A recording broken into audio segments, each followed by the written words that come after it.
अस्सलाम वालेकुम जी, कैसे हैं आप सब। उम्मीद करती हूँ आप सब ठीक ठाक होंगे। अल्लाह ताला आपको अपना हिफ्ज़ व ईमान में रखे, आमीन सुमा आमीन। और आपके बच्चों को सेहत तंदुरुस्ती अता फ़रमाए, आपको भी सेहत तंदुरुस्ती अता फ़रमाए। इस वीडियो में ना मैं आपके साथ 2-3 चीज़ें शेयर करूँगी। पहला, मल्टीपर्पज़ लिक्विड जो मैंने घर पर बनाया वो ग्रीस उतारता है, आप उसे कबर्ड पर यूज़ कर सकते हैं अगर आपकी कबर्ड के अंदर कीड़े आते हैं। और आप उसके साथ फ्रिज भी साफ़ कर सकते हैं। फ्रिज के अंदर के जितने दाग निशान वगैरह होते हैं ना वो भी ख़त्म हो जाते हैं। तो यहाँ पे ना मेरे पास इस तरह से एक्स्ट्रा चीज़ें जो बच जाती हैं। वैसे तो मेरे पास इन सब चीज़ों के लिए ना डब्बे वगैरह हैं, यानी दाल और ये सब जो चीज़ें जब आप ग्रोसरी करके आते हैं या डिब्बे वगैरह लेके आते हैं, चावल दाल आटा वगैरह, तो जब बॉक्सेस में डालती हूँ ना तो थोड़े थोड़े बच जाते हैं। ये मैं फुल मंथ की ग्रोसरी करती हूँ। अगर दालें और चावल और इस तरह की मुझे चीज़ें लानी होती हैं तो मंथ में मैं एक ही दफ़ा ले आती हूँ, क्योंकि एक तो भारी होती हैं, दूसरा ये कि मुझे ही लानी पड़ती हैं, तो इस वजह से फिर मैं ले आती हूँ। जो बाकी होती हैं उनको मैं क्लिप करके साइड पे रख लेती हूँ। लेकिन यहाँ पे ना एक और बहुत प्रॉब्लम है, यहाँ पे छोटे छोटे कॉकरोचेस बहुत हैं। और मैंने देख लिया कबर्ड में एक कॉकरोच, मेरी तो जान पे बनाई। मैंने कहा सब कुछ निकालो, हर काम छोड़ा मैंने, और मैंने सबसे पहले अपना कबर्ड साफ़ करना शुरू कर दिया। ये मैंने मल्टीपर्पज़ लिक्विड बनाया है, इसे मैंने कबर्ड में अच्छी तरह से छिड़क के उसको बिल्कुल साफ़ कर दिया। और मैं ना पॉलीथीन के कुछ डिब्बे लेकर आई थी, यानी ढक्कन वाले, और मैं ज़्यादा सारे ले आई थी, तकरीबन 10 डिब्बे लाई थी। और मैंने कहा मैं सब चीज़ें अब डिब्बे में ही रखूँगी, मैंने इस तरह से बाहर नहीं रखनी। वैसे तो ये देखें सब चीज़ें क्लिप हुई हुई हैं, कोई टेंशन की बात नहीं है, लेकिन फिर भी मुझे तसल्ली नहीं होती, इसलिए मैं ये डिब्बे लेकर आई हूँ। और ये बहुत ही नाजुक से डिब्बे हैं, लेकिन इससे भी नाजुक दूसरे वाले डिब्बे होते हैं जो अक्सर जिसमें बिरयानी वगैरह बाहर से मिलती हैं या बांटी जाती है, उसकी निस्बत थोड़े से मजबूत थे। मैंने जल्दबाजी में निकाले तो एक मुझसे टूट गया, लेकिन फिर मैंने साइड पे कर दिया और मैंने बाकी जो है वो बड़े आराम से निकाले थे। अब मैं इन सब के ना पोर्शन कर रही हूँ, लाइक मेरे जो नमक मिर्ची और मसाले हैं उनको मैं अलहदा रखूँगी, जो गरम मसाले हैं उनको मैं अलहदा बॉक्सेस में डालूँगी, दालें अलहदा बॉक्सेस में डालूँगी। इस तरह मुझे भी पता चलेगा किस बॉक्स में क्या है, और सब चीज़ें मेरी जो हैं वो सेफ़ भी हो जाएंगी। पहले वाले डिब्बे में मैंने नमक और हल्दी लाल मिर्ची और हल्दी डाली थी। नमक मेरे पास पूरी एक बॉटल लाई थी, इस दफ़ा मैं पैकेट नहीं लाई, तो वो बॉटल में ही था। बॉटल तो ऑलरेडी वो सेव होता है। और साथ में दालचीनी थी, दालचीनी मैंने उन दालचीनी वाले डब्बे में ही डाल दी, क्योंकि कम थी, ख़त्म हो गई थी, इसलिए मैंने वापस वो डाल दी। और जो बाकी मसाले थे वो मैंने अलहदा से सेकंड डब्बा बना दिया। अब थर्ड में मैं डाल रही हूँ क्वाना और सूजी। वैसे तो यहाँ पे गर्मी तो बहुत है, लेकिन घरों के अंदर एसी वगैरह लगे होते हैं, क्योंकि यहाँ पे एसी के बगैर आप नहीं रह सकते। यहाँ अगर एसी नहीं है ना तो मतलब आग ही आग लगी हुई है घर में। तो घर में तो एसी लगा होता है, इसलिए कोना और सूजी तो मैं कबर्ड में भी रख सकती हूँ, लेकिन फिर भी मुझे तसल्ली नहीं होती। पता नहीं बचपन से ही अम्मी जब गर्मियाँ आती हैं ना तो इस तरह की सूजी और माश की दाल और इस तरह की दालें जो है वो फ्रिज में रख देती ताकि उस पर कीड़े ना लगें। फिर मैं ये डब्बा फ्रिज में रख दूँगी। और तीसरे डब्बे में मैंने पास्ता डाला था, अब चौथे डब्बे में मैं वो डिब्बे डाल रही हूँ, लाइक बाहर से जब हम लोग लेकर आते हैं बिरयानी मसाला, मीट मसाला और चाट मसाला, और उसका थोड़ा थोड़ा बच जाता है डिब्बा। तो अभी तो मेरे पास कम ही थे, इसलिए मैंने डिब्बे समेत ही डाल दिए। अगर मेरे पास मसाले ज़्यादा होते तो फिर मैं डिब्बे निकाल के ऐसे ही मसाले डाल देती, क्योंकि मसालों के पैकेट के ऊपर तो लिखा ही होता है ये कौन सा मसाला, तो मुझे पता चल जाना था। और ये जो मेरे पास शीशे की बोतल थी ना, ये लहसुन अदरक पेस्ट मैं लाई थी बाज़ार का, उसकी बोतल थी, उसमें फिर मैंने अपनी माइक्रोनी डाल के रख दी। और ये जो इस तरह के छोटे छोटे क्लिप्स हैं ना, ये मैंने IKEA से लिया था पूरा पैकेट, और ये बहुत ही काम के होते हैं, और ये होने भी ज़रूरी चाहिए किचन में। जब आप मतलब चिप्स खाते हो या बिस्किट खाते हो या कोई भी इस तरह की चीज़ दाल वगैरह यूज़ करते हैं ना, उसके लिए ये होनी चाहिए ताकि इसे बंद करके दोबारा रख सकें। तो पहली बात तो वो सिलते नहीं है चीज़ें बिल्कुल भी, दूसरा यह ख़राब नहीं होते क्योंकि वो बंद रहते हैं। अब इस डब्बे में मैंने अपना चावलों का आटा डाला था और मैंने कॉर्नफ्लोर डाला था। और ये जो डब्बा है इसमें मैंने एक दाल डाली है। दालें तो मेरे पास सारी हैं, लेकिन वो सारी अपने अपने डब्बों में डली हुई हैं। ये रिमेनिंग रहेगी थी, जैसा मैंने बताया मैं महीने या 2 महीने का सामान ऐसे ले आती हूँ दालों का। तो वो मेरी ऐसी ही सेव रहती हैं। 2 महीने तो नहीं, ख़ैर 1 महीने की ही चीज़ें आती हैं। और मेरी ये कोशिश होती है कि जैसे दालें, सब्ज़ी और गोश्त और चिकन वग़ैरह ये सब चीज़ें मैं मंथ में इक्वली ही पकाऊँ।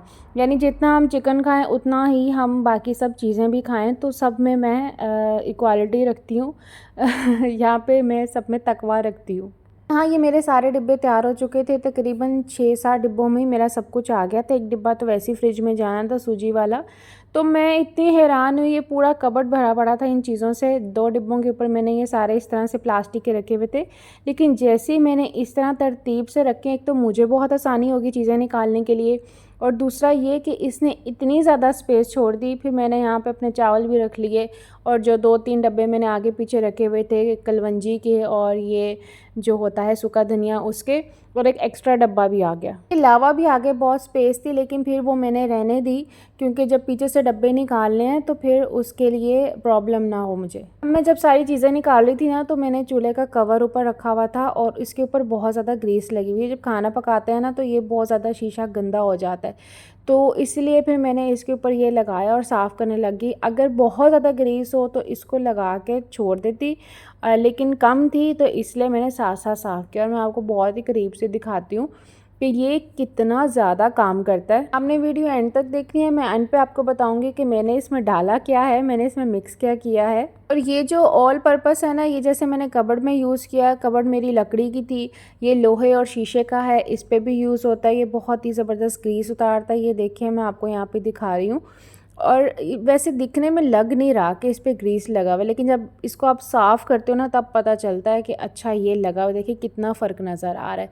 जहाँ पे ग्रीस नहीं है वहाँ पे मेरी फिंगर आराम से मूव कर रही, जहाँ पे ग्रीस है वहाँ पे मेरी फिंगर आराम से मूव नहीं कर रही। लकड़ी और लोहे के साथ साथ, शीशे के साथ साथ आप जब फ्रिज साफ़ करते हैं, मैं जब फ्रिज साफ़ करती हूँ ना, तो कुछ चटनी का दाग, कुछ सालन का दाग इस तरह से लगा होता है। फिर ये ही लगा के मैं थोड़ी देर के लिए रख देती हूँ, और फिर मैं उसके साथ साफ़ करती हूँ, तो मेरी फ्रिज भी अंदर बाहर सब जगह से बहुत अच्छे से साफ़ हो जाती है।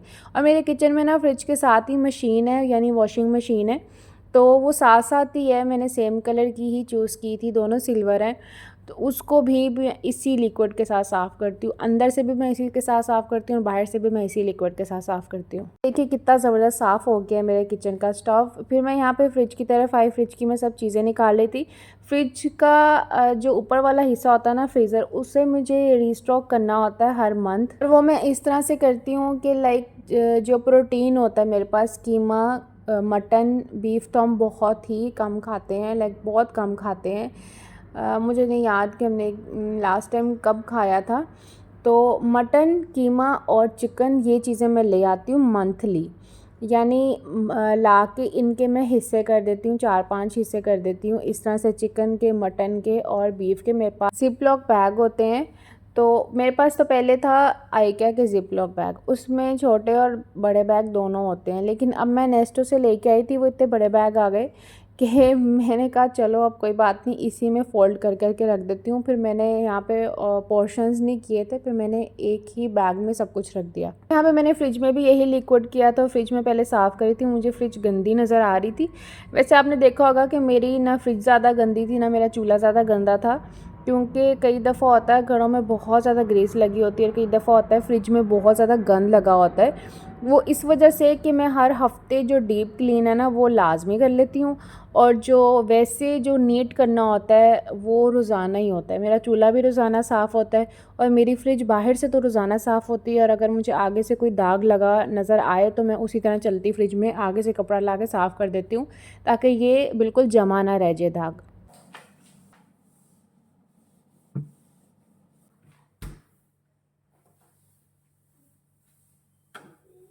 अच्छा, ये जो फ्रिज के दरवाज़े वाली साइड होती है ना, इसमें अक्सर मेरा ही स्किन केयर के प्रोडक्ट्स पड़े होते हैं, लेकिन आजकल मैं स्किन केयर नहीं करी, जबकि ऑयली स्किन को समर में स्किन केयर बहुत ज़्यादा करना चाहिए। तो मैंने सिर्फ एक अपना बर्फ़ वाला जो फेस वाला होता है, पता नहीं मुझे नाम नहीं याद आ रहा, आइस पैक समथिंग, और एक अपना गुआशा रखा हुआ है। और मैं फ्रीज़ टमाटर कर देती हूँ। कई दफ़ा मेरे टमाटर अगर गल रहे होते हैं ना, या गलने वाले होते हैं, मुझे पता है कि वो अभी यूज़ में नहीं आ रहे और गलने वाले हो गए, मैं फ़ौरन उसको फ्रीज़र में डाल देती हूँ। तो फिर जब मुझे टमाटर चाहिए होते हैं तो मैं उनको पीस के सालन में यूज़ कर लेती हूँ। जब मैं ये बैग लेकर आई ना नेस्टो से, तो मैंने देखा हो ये तो बहुत बड़े आ गए। इसमें तो मेरे मुझे आदत है कि मैं ना एक एक हिस्सा करके रखती हूँ चीज़ों का, कि जब मुझे यूज़ करना होता है तो मैं पूरा बैग से सब चीज़ निकालती हूँ और डायरेक्ट वो डाल देती हूँ। अब मुझे क्या होगा कि ये बैग तो बड़ा है, तो इस बैग से लेट्स सपोज मैं यहाँ पे चिकन रखूँगी ना, तो इस बैग को पहले मुझे निकालना पड़ेगा, फिर डिफ्रोस्ट करना पड़ेगा, फिर चिकन करना, अगर मुझे आधा चाहिए तो आधा करना पड़ेगा और आधा वापस रखना पड़ेगा। तो मेरे पास अगर छोटे बैग होते हैं, जैसे ये ऊपर मेरे पास आइकिया वाला बैग था, तो उसके फिर मैं फुल बैग ही यूज़ करती हूँ ना, फिर मुझे इतनी मेहनत करने की ज़रूरत नहीं पड़ती खाना बनाते हुए। तो खैर अब ले तो आई हूँ और खोल भी लिए हैं, तो मैंने कहा चलो ऐसे ही फ़ोल्ड करके यूज़ कर लेती हूँ। जो ग्रीन कलर के रखे हैं ये भी आइस है। जब वाइट आइस मेरे पास नहीं होती, जो नीचे सामने पिंक कलर का पड़ा है वो भी आइस के लिए ही रखा हुआ है, तो फिर मैं ये ग्रीन वाला आइस यूज़ कर लेती हूँ। और पॉलीथीन के बैग सारे मैं ऊपर वाली शेल्फ़ में रखती हूँ, क्योंकि अगर नीचे रखूँगी और बर्फ़ ज़्यादा हो गई तो वो फिर चिपक ना जाए, दैट्स वाई मैं उसको शीट पे रखती हूँ।